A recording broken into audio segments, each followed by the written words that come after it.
Hey everybody, welcome to Whiskey Whistle. I'm your host Mark and this is Whiskey Review number 160, a mini Glenlivet roundup with the 12-year-old, the 15-year-old, and the 18-year-old pitted against each other to see which one is worth your money. Now the 12-year-old, let's have a look over here. The 12-year-old has a lot of wood spices, it's got a little bit of sherry, and a fair bit of fruitiness behind it. Never mind the fact that it is pretty much the least expensive, one of the least expensive age-stated whiskeys on the shelf wherever you are in the world. Then we've got the 15-year-old. Not that much more. Aged in French oak casks for a period of time, I believe the final 3 years.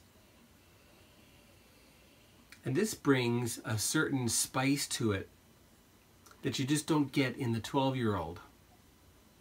And then finally we've got the 18-year-old, which to my nose is just basically the 12-year-old plus time, bringing in some tropical fruits, bringing in some, you know, that sort of extra aged whiskey flavors that you just don't get in younger whiskeys. Well, let's give them a taste and see how they compare. Cheers, everybody.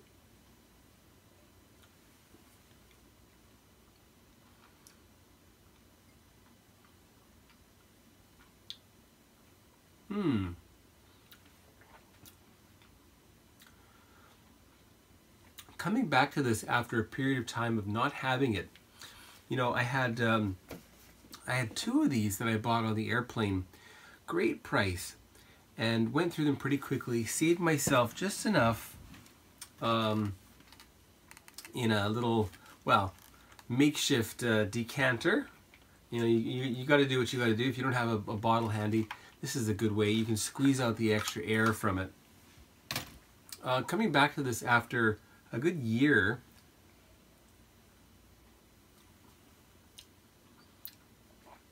and after a year of, well, let's call it intense whiskey imbibery, I've come to notice that this really does have quite a bit of sherry content. Again, for the price and for the age, 12 years old, for the ABV, it's 40%. Pretty good value for money. The Glenlivet, by the way, this is the global market leader for single malt Scotch whiskey. Let's have a look at the 15-year-old.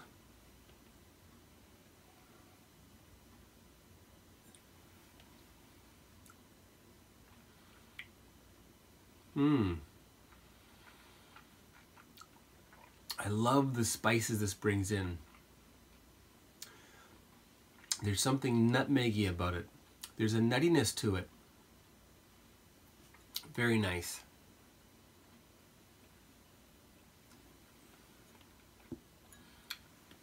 It's like everything that the 12-year-old brings and then just goes, bang, here's a little more for you. How about the 18?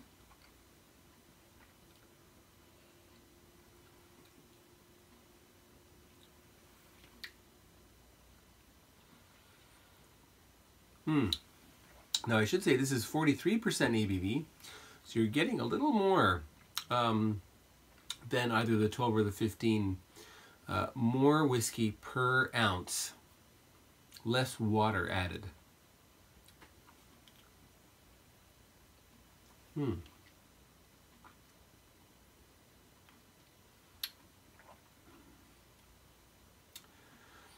You're getting tropical fruits, and you're getting some older whiskey flavors.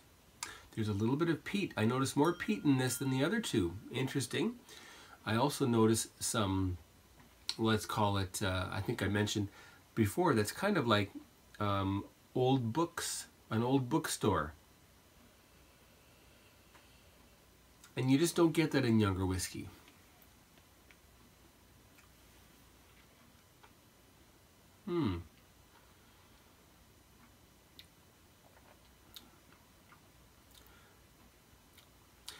little bit more spice as well, but more like just the cinnamon, a little bit of ginger, whereas the 15 brings in nutmeg and other things.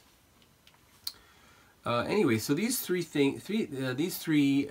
Glenlivets are readily available everywhere, and well, if I look at prices, let's say in Manitoba, that's where I grew up.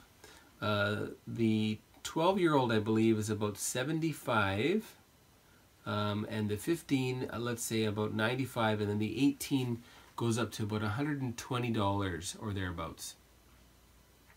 Here in Korea, a little bit wider of a spread. I believe that's more like about 85, 90, and 15-year-old up to about 120, and the 18-year-old nearly 150, 60, 70 in that range.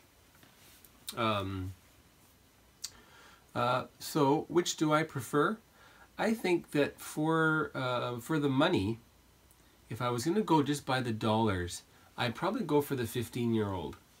And the reason being that I love the French oak effect that's coming in here. It brings a lot to the nose. It's deeper. There's more substance to it, and you're getting a little bit more of that aged whiskey flavor. Not a whole lot more, but a little bit more. Now, if price weren't an object, would I automatically go for the 18?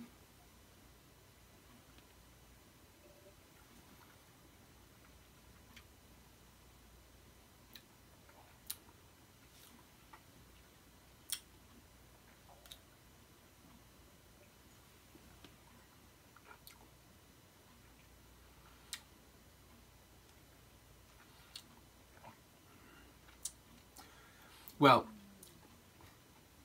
I think I would probably end up getting both, because they're different enough that they present different flavors and different qualities throughout.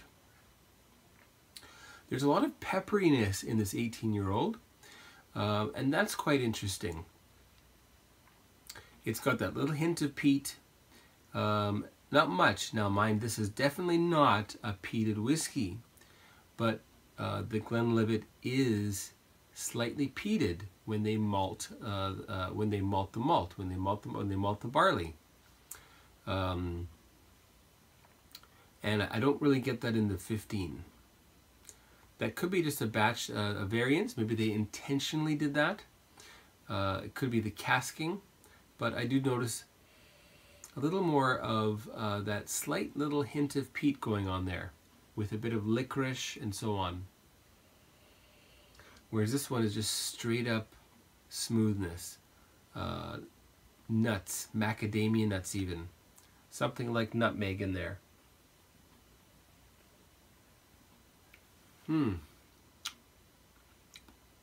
I'd have a hard time choosing between these. Boy, if you're going to get the Glenlivet for your home bar, you could get all three. They will not set you back that much. Probably round about $250 thereabouts, and you'll have three great, wonderful Speyside single malt Scotch whiskies. One for everyday consumption. You can replace that without much worry, and then two more for those special events or when someone comes over that you want to impress with a little something special in the glass. All right, so those are my thoughts on the Glenlivet, the 12, the 15, and the 18. And if you like this little mini review, please like it, and please share it with your friends, and don't forget to subscribe to Whiskey Whistle. Thanks very much, and we'll see you next time.